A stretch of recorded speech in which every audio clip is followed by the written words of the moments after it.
ऐलान हकीकत के दोस्तों, मैं हूं ज़ियाउर रहमान और तमाम देखने और सुनने वाले मुअज़्ज़ज़ दोस्तों को ऐलान हकीकत टीम की जानिब से अस्सलाम वालेकुम। दोस्तों, आज की ये वीडियो बहुत ज़बरदस्त होने जा रही है। ये सारी वीडियो ही फुल एक्शन से भरपूर है। हमारे बहादुर मुजाहिद ने जो हशर कश्मीर में जुल्म करने वाले भारतीय दरिंदों का किया, वो तो आप वीडियो को आखिर तक देखने की सूरत में ही जान सकेंगे। तो वीडियो शुरू करने से पहले आपसे गुजारिश है कि आज की ये वीडियो बगैर स्किप किए मुकम्मल देखिएगा और हमारी टीम की हौसला अफजाई करते हुए वीडियो को हमेशा लाइक ज़रूर किया करें। नीज़ जिहाद कश्मीर में मसरूफ़ इन मुजाहिदीन के लिए चंद खूबसूरत से अल्फाज कमेंट बॉक्स में लिख दीजिए। आज सब भाइयों के कमेंट्स का जवाब भी दिया जाएगा। तो आइए चलते हैं आज के एपिसोड की जानिब। वो पानी में दाखिल होकर उस शेल्फ पर चढ़ गया और फिर उसने नीलम को भी ऊपर खींच लिया। बूढ़ा झोंपड़े की तरफ वापस चला गया। 15 मिनट गुजर गए। जीप के इंजन की गर-गर की आवाज सुनाई देती रही। जीप गालबन झोंपड़े के करीब आकर रुकी थी। कुछ ही देर बाद पहले चीखों की आवाज उभरी, फिर फायरिंग की आवाज सुनाई दी। चीखों की आवाज फायरिंग की आवाज में दब कर रह गई। तारिक ने नीलम को शेल्फ पर कदरे पीछे धकेल दिया और खुद किनारे पर सीने के बल लेट गया। उसके दिल की धड़कन खतरनाक हद तक तेज हो गई थी। कुछ ही देर बाद बारीक कदमों की आवाज सुनाई दी जो चट्टान के दहाने पर आकर रुक गई। पुरान, तुम इस गार के अंदर जाकर देखो। इस गार के सिवा छुपने की और कोई जगह नहीं है। बारी आवाज सुनाई दी, लेकिन इस गार में तो पानी भरा हुआ है। दूसरी आवाज सुनाई दी, वो गालबन पुरान था। पानी ज्यादा गहरा नहीं है। 10 कदम अंदर तक जाकर देख लो। अगर वो काबू में आ गए तो तुम्हारे वारे न्यारे हो जाएंगे। तुम जानते हो ना कि हर कश्मीरी दहशतगर्द की गिरफ्तारी पर हुकूमत हिंद की तरफ से इनाम मुकर्रर है। ये इनाम तुम ही को मिलेगा। अंदर जाओ, ये टॉर्च ले लो, पहली आवाज ने कहा। चंद सेकंड खामोशी रही और फिर शड़प शड़प की आवाज सुनाई देने लगी। तारिक को यह समझने में देर नहीं लगी कि पुरान गार में दाखिल हो रहा था। वो शेल्फ के किनारे से खिसक कर नीलम के करीब पहुंच गया। नीलम खौफ के बायस होले होले कपकपा रही थी। अचानक गार फायरिंग की आवाज से गूंज उठा। तारिक ने बड़ी फुर्ती का मुजाहिरा करते हुए नीलम के मुंह पर हाथ रख दिया। पुरान ने गालबन हिफ्ज़े मुतक़द्दम के तौर पर गार में सब मशीन गन का ब्रस्ट मारा था। उसके साथ ही गार में मदम सी रोशनी फैल गई और शड़प शड़प की आवाज दोबारा सुनाई देने लगी। पुरान आगे बढ़ रहा था। तारिक एक बार फिर बड़ी एहतियात से सीने के बल रेंगता हुआ शेल्फ के किनारे पर पहुंच गया। पुरान उससे 2 कदम आगे निकल चुका था। उसने दोनों हाथों से सब मशीन गन तान रखी थी और टॉर्च बगल में दबी हुई थी। उस जगह पानी पिंडलियों से ज्यादा गहरा नहीं था। तारिक अपनी जगह से आगे सिरक गया। पुरान उसके ऐन सामने खड़ा था और फिर तारिक ने अचानक ही पुरान पर छलांग लगा दी। उसका एक हाथ पुरान के मुंह पर और दूसरा सब मशीन गन पर पड़ा था। पुरान के लिए यह हमला कतई गैर मुतवक्के था। वो बुरी तरह बदहवास हो गया। तारिक ने उसके हाथ से सब मशीन गन छीन कर चट्टानी शेल्फ पर डाल दी और पुरान की गर्दन दबोच कर उसे नीचे गिरा लिया। पुरान का सर पानी में डूब गया। वो बुरी तरह हाथ पैर मार रहा था, मगर तारिक ने उसे उस वक्त तक नहीं छोड़ा जब तक उसकी मुज़ाहमत खत्म नहीं हो गई। पुरान को पानी में छोड़कर तारिक ने शेल्फ पर से सब मशीन गन उठा ली और गार के दहाने की तरफ बढ़ने लगा। गार में तारीकी थी, मगर बाहर हल्की सी रोशनी थी। बाहर वाले उसे नहीं देख सकते थे, मगर वो बाहर वालों को देख रहा था। वो 3 आदमी थे जो गार से चंद गज दूर खड़े थे। 2 फौजी जवान थे जिन्होंने सब मशीन गनें संभाल रखी थी और तीसरा धोती कुर्ते में था। कुर्ते पर उसने नीले रंग का लंबा सा कोट पहन रखा था। तारिक ने उसे पहचान लिया। वह सड़क के किनारे पर वाक़े उस छोटे से होटल का हिंदू मालिक था जहां सुबह तारिक और नीलम बस से उतरे थे। तारिक को यह समझने में देर न लगी कि फौजियों को यहां लाने वाला वही था। तारिक चंद कदम और आगे आ गया। अब वो तीनों उसकी जद में थे। उसने सब मशीन गन सीधी की और ट्रिगर खींच लिया। दोनों फौजियों और धोती वाले हिंदू की खोपड़ियां उड़ गईं। वो कोई आवाज निकाले बगैर ढेर हो गए। तारिक तेजी से गार से बाहर आ गया। उसने चारों तरफ देखा और कोई नहीं था। उसने नीलम को आवाज देकर बुला लिया। जब वो झोंपड़े के करीब पहुंचे तो नीलम के हलक से बेअख्तियार खौफनाक चीख निकल गई। झोंपड़े के सामने बूढ़े शम्स बाबा, उसकी बीवी बागबरी और पोते की खून में लथपथ लाशें पड़ी थी। तारिक पर भी सख्ता सा तारी हो गया। उन तीनों ने अपनी जानें कुर्बान कर दी थी, लेकिन भारतीय फौजियों को उनके बारे में नहीं बताया था। तारिक को झोंपड़े के पिछली तरफ से एक कदाल मिल गई। उसने नदी के किनारे नरम जगह पर जमीन खोदना शुरू कर दी। तकरीबन 1 घंटे में वो खासा गहरा गड्ढा खोद चुका था। उसने नीलम की मदद से शम्स बाबा बागबरी और उनके पोते की लाश गड्ढे में डालकर ऊपर मिट्टी कर दी। वो उनके लिए यही कर सकते थे। उन्हें दफनाने के बाद तारिक गार के सामने भारतीय फौजियों की तरफ मुतवज्जे हो गया। उसने दोनों फौजियों की वर्दियां उतार ली और उनकी बरहना लाशें वहीं छोड़कर झोंपड़े के पास आ गया। हैरत अंगेज तौर पर वर्दियों पर खून का कोई धब्बा नहीं था। उसने एक वर्दी नीलम की तरफ बढ़ा दी। झोंपड़े में जाकर ये वर्दी पहन लो। हम तारीकी से फायदा उठाते हुए उस फौजी जीप से ज्यादा फासला तय करने की कोशिश करेंगे। नीलम उसका मतलब समझ गई। उसने झोंपड़े में घुसकर अपने लिबास के ऊपर ही वो फौजी वर्दी इस तरह पहनी कि उसका लिबास तकरीबन छुप कर रह गया। यूनिफॉर्म पर फौजी जैकेट की वजह से उसके सीने के उबार भी किसी हद तक दब गए थे। बालों को समेट कर उसने टोपी में छुपा लिया। तारिक भी इस दौरान आड़ में होकर दूसरे फौजी की वर्दी पहन चुका था। उसने भी वर्दी लिबास के ऊपर ही पहनी थी। वो तैयार होकर जीप में सवार हो गए। क्या ये लाशें यहीं पड़ी रहें? नीलम ने पूछा। हाँ, इन्हें कुत्तों और भेड़ियों की खुराक बनने दो, तारिक ने स्टीयरिंग के सामने बैठते हुए कहा। उसने डैशबोर्ड के खाने में हाथ डालकर कुछ कागजात निकाल लिए और हेडलाइट्स रोशन करके नीचे उतराया। हेडलैम्प्स की रोशनी में उसने कागजात का जायजा लिया, जिससे पता चला था कि यह पेट्रोलिंग जीप थी जो जम्मू से उधमपुर के दरमियान गश्त करती रहती थी। उस जीप का ताल्लुक जम्मू के एक फौजी यूनिट से था। जिन फौजियों की वर्दियां उन्होंने पहनी थी उनकी जेबों में उनकी पासबुक्स भी थी। उसने दोनों पासबुक्स का जायजा भी ले लिया। फिर उसने स्टीयरिंग के सामने बैठकर इंजन स्टार्ट कर दिया। नीलम ने दोनों फौजियों की सब मशीन गनें भी उठाकर जीप में रख ली थी। पहाड़ियों से निकलकर वो पक्की सड़क की तरफ रवाना हो गए। लेकिन तारिक ने सड़क पर पहुंचने के लिए अंजीरों के बाग वाला रास्ता इख्तियार करने की बजाय जीप को एक और कच्चे रास्ते पर मोड़ दिया। इस तरह छोटी छोटी पहाड़ियों और टीलों में एक तवील चक्कर काटने के बाद जब वो पुख्ता सड़क पर पहुंचे तो हिंदू के उस होटल से कई मील दूर निकल चुके थे। सड़क पर पहुंचते ही तारिक ने रुख उधमपुर की तरफ मोड़ दिया। उधमपुर तक रास्ते में उन्हें कोई दुश्वारी पेश नहीं आई। शहर से तकरीबन 2 मील पीछे तारिक ने जीप रोक ली। आगे एक चेक पोस्ट थी और तारिक जानता था कि उस चेक पोस्ट पर बड़ी सख्त चेकिंग होती थी। वो अगरचे फौजी जीप में थे और फौजी वर्दी में थे, लेकिन मामूली सी बात उन्हें मौत के मुंह में पहुंचा सकती थी। तारिक दोनों हाथ स्टीयरिंग पर रखे खामोश बैठा सोच रहा था कि यकायक उसके दिमाग में झमाका सा हुआ और वो गहरी नजरों से उसकी तरफ देखने लगा। क्या देख रहे हो? नीलम ने पूछा। कपड़े उतार दो, तारिक बोला। क्या बक रहे हो? नीलम बदहवास हो गई।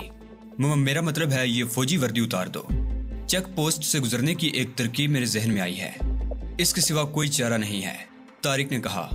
नीलम पूरी तरह उसका मतलब नहीं समझ सकी थी, लेकिन उसने बहरहाल तारिक की हिदायत पर अमल करते हुए फौजी वर्दी उतार दी। वर्दी के नीचे उसका अपना लिबास मौजूद था। तारिक ने फौजी वर्दी जीप की सीट के नीचे छुपा दी और एक बार फिर नीलम की तरफ देखने लगा। अब क्या देख रहे हो? क्या मेरे ये कपड़े भी उतरवाना चाहते हो? नीलम ने घूरा। ऐसी ही बात है, अगर तुम खुद कपड़े नहीं उतारोगी तो ये काम मजबूरन मुझे खुद करना पड़ेगा, तारिक बोला। तुम्हारा दिमाग तो खराब नहीं हो गया? नीलम मुकराई। यही समझ लो, तारिक कहते हुए अचानक ही नीलम पर झपट पड़ा। नीलम के मुंह से हल्की सी चीख निकल गई। वो अपने आप को बचाने की कोशिश कर रही थी, मगर तारिक पर जैसे जुनून सा तारी हो चुका था। वो नीलम का लिबास नोच रहा था। नीलम ने उसे पीछे धक्का देने की कोशिश की। तारिक का हाथ उसके गिरेबान पर था। एक जोरदार झटका लगने से नीलम की कमीज सामने से फट गई और फिर दूसरे ही लम्हे नीलम का एक कंधा भी बरहना हो गया। नीलम अपने आप को बचाने की जद्दोजहद कर रही थी। उसने तारिक का मुंह नोच लिया। उसके तेज नाखूनों ने तारिक के चेहरे पर कई खराशें डाल दी, जिनसे खून रिसने लगा था। अपने आप को बचाने की कोशिश में नीलम के मुंह से हल्की हल्की चीखें भी निकल रही थी। उस वक्त उसके जहन में सिर्फ एक ही बात थी कि शायद तारिक का दिमाग खराब हो गया था। दिल्ली से रवाना होने के बाद से ऐसे कई मौके आए थे जब तारिक अगर चाहता तो निहायत आसानी से अपनी हवस की प्यास बुझा सकता था। 2-3 मौके तो ऐसे भी आए थे कि वो एक ही कमरे में सोए थे, लेकिन तारिक ने कभी उसकी तरफ आंख उठाकर भी नहीं देखा था। लेकिन उस वक्त तो शायद तारिक का दिमाग ही खराब हो गया था और फिर यकायक तारिक ने उसे छोड़ दिया। नीलम ने जीप से छलांग लगाने की कोशिश की, लेकिन तारिक ने उसे पकड़ लिया। आराम से बैठी रहो, हम आगे चल रहे हैं। तारिक का लहजा बिल्कुल नॉर्मल था। नीलम ने एक बार फिर चौंक कर उसकी तरफ देखा। तारिक का अंदाज ऐसा था जैसे कुछ हुआ ही ना हो। यह क्या हरकत थी? मैं तुम्हें ऐसा नहीं समझती थी। नीलम ने उसे घूरा और फटी हुई कमीज समेट कर अपनी बरहंगी छुपाने की कोशिश करने लगी। यह बहुत जरूरी था। तारिक चेहरे पर खराशों से रिश्ता हुआ खून पोंछते हुए बोला। मैंने जो स्कीम सोची है उसके लिए यह बहुत जरूरी था। मेरे कहने पर तुम अपने कपड़े तो उतार देती मगर यह सब कुछ ना होता। उसने अपने चेहरे की तरफ इशारा किया। स्कीम? कैसी स्कीम? नीलम ने उसे घूरा। तारिक चंद लम्हे खामोश रहा, फिर उसे अपनी स्कीम समझाने लगा। नीलम के होंठों पर बेख्तियार हल्की सी मुस्कुराहट आ गई। जीप के पिछले हिस्से में एक रस्सी पड़ी हुई थी। तारिक ने वो रस्सी उठा ली और नीलम के दोनों हाथ डैशबोर्ड के साथ लगे हुए एक पाइप के साथ बांध दिए। 1 इंच कुतर का ये पाइप न जाने किस मकसद से लगाया गया था, लेकिन उस वक्त तारिक के काम आ गया था। नीलम सीट पर अकड़ू सी बैठी थी। उसके दोनों हाथ पाइप से बंधे हुए थे। उसका सीना और कंधा बरहना हो रहा था, लेकिन तारिक ने उसकी तरफ देखा तक नहीं और सीधा होकर बैठते हुए इंजन स्टार्ट कर दिया। चेक पोस्ट की रोशनियां दूर ही से नजर आ रही थी। तारिक ने जीप की रफ्तार कम कर दी। ये आर्जी चेक पोस्ट थी। सड़क के किनारे 2 खैमे लगे हुए थे। एक आहनी जंजीर लगाकर सड़क बंद कर दी गई थी। 2 भारतीय फौजी सब मशीन गनें संभाले बैरियर के करीब खड़े थे। बैरियर से जरा हटकर एक मशीन गन नस्ब थी। उस पर भी एक चाको चौबंद फौजी बैठा हुआ था। उस चेक पोस्ट पर रोशनी के लिए एक पोर्टेबल जनरेटर इस्तेमाल किया जा रहा था, जिसके जलने की आवाज खामोश फजा में गूंजती हुई महसूस हो रही थी। तारिक ने बैरियर के करीब जीप रोक ली। एक फौजी जीप के करीब आ गया। उसके एक हाथ में सब मशीन गन थी। वो जीप की सीट पर बंधी हुई नीलम को देखकर चौंके बगैर नहीं रह सका था। फिर उसने तारिक की तरफ देखा। उसके जिस्म पर सेकंड लेफ्टिनेंट की वर्दी देखकर उसका एक हाथ बेख्तियार सल्यूट के लिए उठ गया। इस चेक पोस्ट का इंचार्ज कौन है? तारिक ने रौबदार लहजे में पूछा। सेकंड लेफ्टिनेंट बोज कुमार। वो इस वक्त अपने खैमे में है सर, लेकिन आपके चेहरे पर खून। क्या आप जख्मी हैं सर? फौजी ने कहा।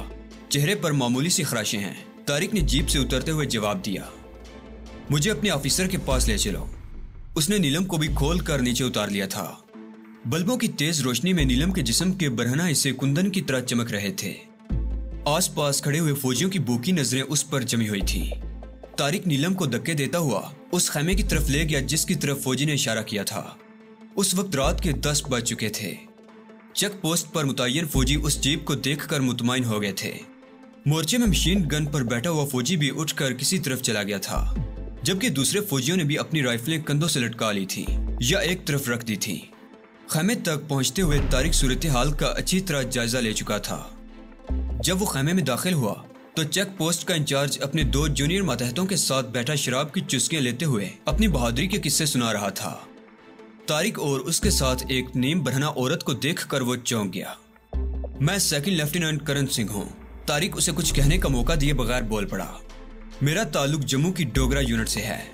मैं अपने 2 साथियों के हमरा पेट्रोलिंग पर था। हम रास्ता भटक गए।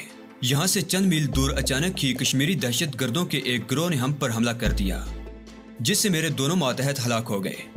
हमलावर दहशतगर्द अगरचे भागने में कामयाब हो गए, मगर उनकी ये साथी मेरे हाथ लग गई। बड़ी मुश्किल से इसे काबू किया है। मेरे लिए जम्मू वापस पहुंचना खतरनाक साबित हो सकता है, इसलिए मैं कैदी को लेकर यहाँ आ गया हूँ। बहुत अच्छा किया तुमने लेफ्टिनेंट करण सिंह, बोज कुमार ने कहा। नीलम को नीम बरहना हालत में देखकर उसकी आंखों में हवस की चमक उभर आई थी। इस जैसे कैदी की तो हमें शदीद जरूरत थी। उसने आगे बढ़कर नीलम को दोनों बाहों से पकड़ लिया। उसकी हवस भरी नजरें नीलम के जिस्म के बरहना हिस्सों पर रेंग रही थी। बहुत जानदार चीज लाए हो करण सिंह। आज रात हम जश्न मनाएंगे और इस जश्न में तुम भी शरीक होगे। इस चेक पोस्ट पर कितने आदमी हैं बोज कुमार? तारिक ने पूछा। 10, बोज कुमार ने जवाब दिया। वो सब के सब कई रोज से प्यासे हैं। आज उनकी भी प्यास बुझ जाएगी, लेकिन पहले मैं। हम दोनों, तारिक ने मुस्कुराते हुए कहा। मजा आ जाएगा। ठीक है, हम दोनों, बोज कुमार ने कहा। फिर अपने दोनों मातहतों से मुखातिब हुआ। तुम दोनों बाहर जाओ और अपनी बारी का इंतजार करो। बोज कुमार के दोनों मातहत खैमे से निकल गए। तारिक ने खैमे के दरवाजे का पर्दा बराबर कर दिया। बोज कुमार नीलम के जिस्म को इस तरह टटोल रहा था जैसे कसाई बकरी को टटोलता है। खैमे में एक तरफ पाइप का स्प्रिंगों वाला सिंगल बेड बिछा हुआ था। बोज कुमार ने नीलम को पकड़कर पलंग पर फेंक दिया। नीलम के मुंह से हल्की सी चीख निकल गई।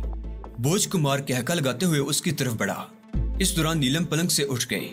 बोज कुमार ने उसे दबोच लिया।